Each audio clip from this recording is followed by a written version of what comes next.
नमस्कार, वणक्कम। मैं आज आपको कुछ बताऊंगा और कोशिश करूंगा कि आप उसे ज़रूर उस रूप में समझेंगे जैसा मुझे विश्वास है।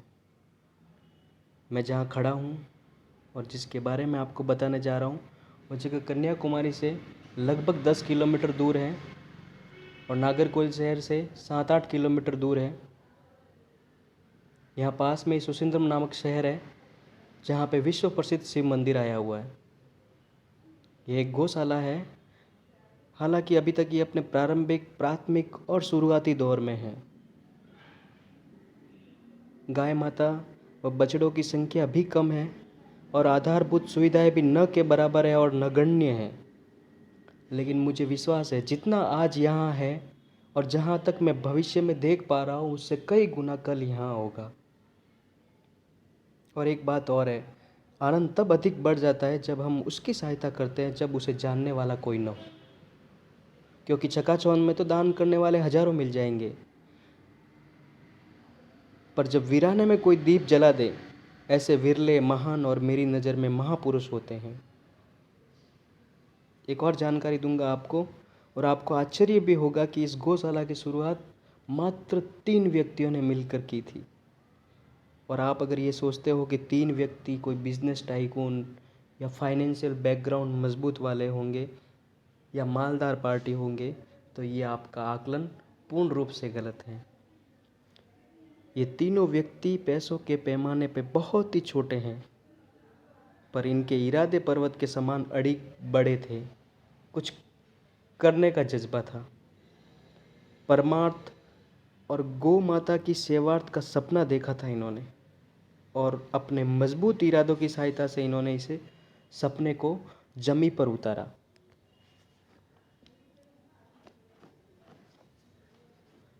एक और जानकारी मैं बताऊंगा, ये तीनों व्यक्ति स्वयं सेवक भी है।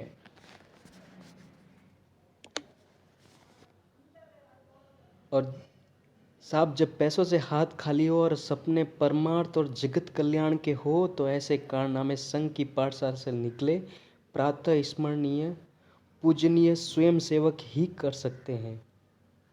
मुझे गर्व है उस संघ पर जिसका नाम सुनकर मेरा रोम रोम भारत माता की जयकारे लगाने लगता है। संघ के बारे में मुझे किसी ने कुछ दिनों पूर्व पूछा था, और मैंने कहीं पे लिखा भी था। उस महापुरुष ने मुझे पूछा था कि आपका संघ क्या क्या करता है।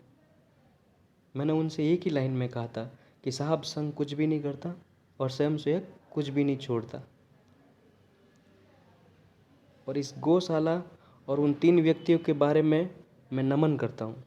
और संघ का विद्यार्थी होने के नाते मैं इतनी बात तो सीधा ठोक कर कह ही सकता हूँ कि इन तीनों महापुरुषों ने जो गौशाला की नींव रखी है, इसका विचार और उसे मूर्त रूप देने का जज्बा भी उस संघ की पाठशाला से ही आया होगा। इन्होंने इनसे जितना हो सका किया और कर भी रहे हैं। एक महापुरुष ने जमीन का दान दिया है।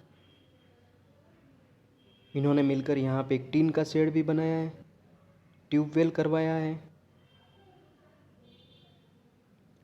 और इसे अपने स्तर पर चला भी रहे हैं।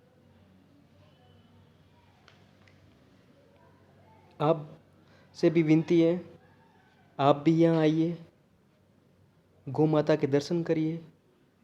आप स्वयं अपने हाथों से कुछ करना चाहते हैं तो करिए। आपके पास अगर समय की कमी है तो आप इनसे संपर्क भी कर सकते हैं। अपनी खुशी के लिए, गौ माता की सेवार्थ के लिए कुछ करिए। गोकुलम गौशाला के नाम से फेसबुक पर पेज भी है, जहां आप जाकर ट्रस्ट रजिस्ट्रेशन और अन्य जानकारियां जुटा सकते हैं, जान सकते हैं। मुझे विश्वास है इसके बाद बहुत सारे दानदाता और भामाशाह आगे आएंगे।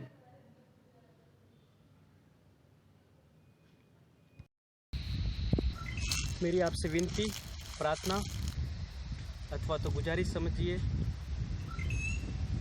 आप यहाँ एक बार आइए, वातावरण को महसूस करिए। आप आने के बाद आप खुद महसूस करेंगे किस चीज़ की कमी है यहाँ पर। मैं जहाँ तक देख पा रहा हूँ, यहाँ पर फेंसिंग की कमी है, तारबंदी नहीं की हुई है, और गौ माता माता के लिए चारे की भी कमी है, हरा चारा की अनुपलब्धता है। इन 3 व्यक्तियों ने इनसे जितना हो सका इन्होंने किया और कर भी रहे हैं। अब यहाँ पे हाथों की ज़रूरत है, बहुत सारे हाथ होंगे तो बहुत सारा काम हो सकता है। और एक व्यक्ति के लिए बाहर है, बहुत सारे व्यक्ति जुड़ेंगे तो उनके लिए बाहर नहीं होगा। दान की मात्रा कुछ ज़्यादा या कम से नहीं होती है, दान दान होता है। स्वस्थ मन और खुले विचार से जो भी किया जाए, जितना भी किया जाए वो दान ही होता है। और दान के लिए ज़रूरी नहीं है कि धन ही दिया जाए, तन और मन से भी आज आप इससे जुड़ सकते हैं। पर मुझे विश्वास है कि अगर एक बार हम सब जुड़ गए तो यहाँ पे जो अभी स्थिति है उससे कुछ अलग ही स्थिति होगी। गौ माता के लिए करना है, मुख प्राणियों के लिए करना है। शास्त्रों में हमने जिन्हें गौ माता का दर्जा दे रखा है, जिन्हें माता का दर्जा दे रखा है, उनके लिए करना है। और ये किसी व्यक्तिगत कार्य नहीं है, हमें सामूहिक करना है। बहुत कुछ बदलाव कर सकते हैं, हम जुड़ सकते हैं। दान, जिन्होंने ज़मीन दान दी है उनको मैं एक बार पुनः धन्यवाद दूंगा। वो व्यक्ति, मुझे ज्ञात हुआ है कि इतना बड़ा व्यक्ति भी नहीं है, लेकिन उसका मन बहुत बड़ा था जिसने इस ज़मीन को दान किया है। अभी तक यहाँ इन्होंने एक ये टीन का शेड बना रखा है, बोरवेल भी कराया हुआ है। बाकी अगर हम जुड़ेंगे तो यहाँ पे बहुत कुछ हो सकता है। अतः आपसे करबद्ध विनती है कि आप यहाँ पर आइए, एक बार परिवार के साथ आइए, गौ माता के दर्शन करिए और आपसे जितना हो सके बन सके करिए। मुझे विश्वास है इसके बाद आप यहाँ पे आएंगे और ज़रूर हम बदलेंगे इसको। जय गौ माता, जय हिंद।